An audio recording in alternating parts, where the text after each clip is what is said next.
My name is Anne-Marie MacMaster and I'm the Conservation Officer for Saving Scotland's Red Squirrels in Tayside.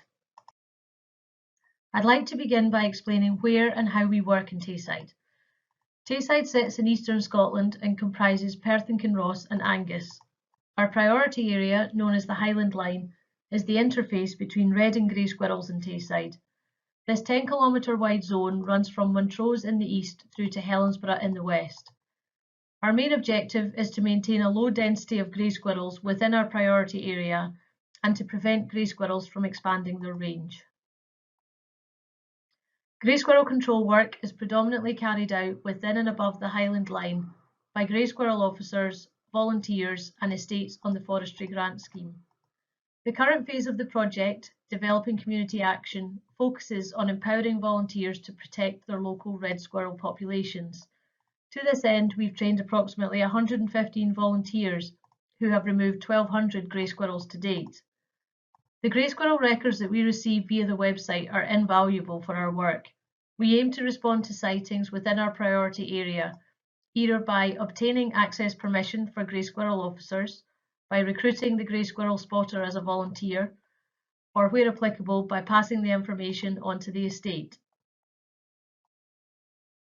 In order to answer the question, are we holding the line, I'd first like to compare grey squirrel distribution data for 2016, i.e. before the current phase began, with 2021. As well as sightings from the website, these maps include trapping data and spring survey feeder box data. It's important to say that whilst it is the case that grey squirrel populations benefited from the bumper seed crops of 2019 and 2020, and they enjoyed a mild winter between these 2 years, when comparing grey squirrel distribution data for 2016 with 2021, the situation may appear more bleak than it actually is. For example, in 2016, we likely saw an under-recording of grey squirrels. Approximately 4 times as many people reported a squirrel sighting in Tayside in 2021 compared with 2016. These maps also do not account for those grey squirrels that have since been controlled.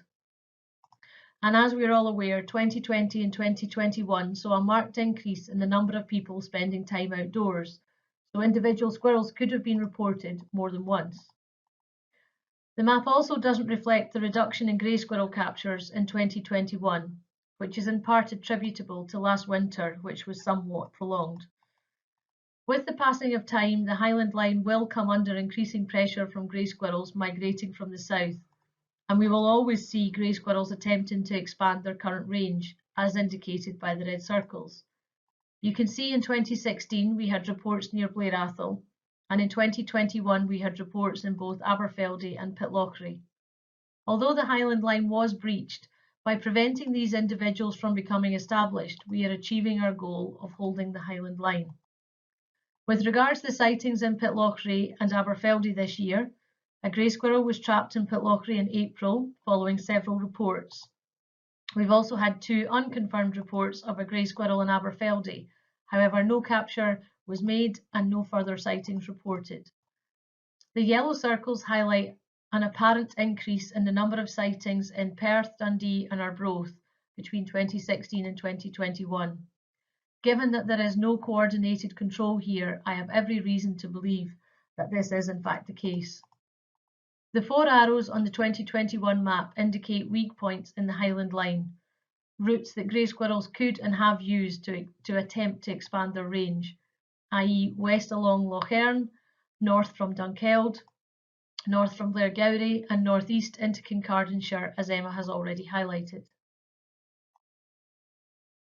If we look at the number of grey squirrels captured by grey squirrel officers per 100 trap days, we can see that up to and including 2020, there was an increase in captures year on year. This can be explained in a number of ways. On the surface of it, it appears that grey squirrel density has increased year on year. However, the increase in numbers could be a result of improved trapping efficiency. Since 2019, there has been considerable change in personnel, a change in our trapping approach, an increase in the number of woodlands accessed, and an increase in the tools we have at our disposal, to name but a few. The graph also illustrates nicely the peak in grey squirrel numbers that we saw in 2020.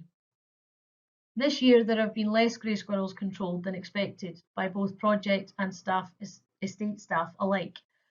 This is possibly due to last winter, which extended well into April, as already mentioned. Given the decrease in the number of captures per 100 trap days that we've seen in 2021, in 2022 I would expect to see even fewer captures per 100 trap days, as grey squirrel densities remain low and only the fittest remain. However, these grey squirrels are the biggest threat to our core red squirrel populations in the Highlands and Grampian, so it's vital that effort is made to remove these squirrels. The effectiveness of our control work can also be measured by looking at red squirrel distribution data. Again, we immediately notice the number of sightings is far greater in 2021 compared to 2016. However, the same caveats exist for these maps as did for the grey squirrel distribution maps. So the 2021 picture could look more positive than it really is. However, it's true to say that like the grey squirrels, the red squirrels benefited from the bumper seed crops in 2019 and 2020 and the mild winter between those 2 years, as well, of course, from the continued reduction of competition from grey squirrels. However, unlike the grey squirrels, following the hard winter last year, we haven't seen a reduction in red squirrels this year, and I am unsure as to why that might be. Anecdotally, many householders, members of the public and volunteer trappers report seeing more reds and fewer greys than in recent years. There are certainly no immediately obvious areas that have lost red squirrels since 2016. If we look at red squirrel capture rates by grey squirrel officers, we see a marked increase in the number of red squirrels captured per 100 trap days over the last 3 years. However, as already mentioned, the trapping approach changed in 2019, whereby we started trapping at chest height, which typically results in an increased number of captured reds.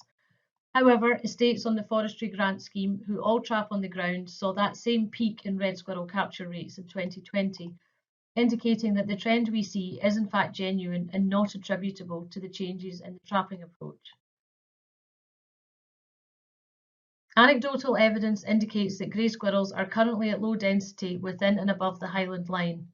With this reduction in pressure from grey squirrels, red squirrels are more than holding their own. Suffice to say, the Highland line will always need to be defended against grey squirrels attempting to expand their range northwards, so it's vital that resources secured to continue managing these populations within the priority area and to action a timely response when the Highland line is breached. Even with resource, success will ultimately be determined by local people.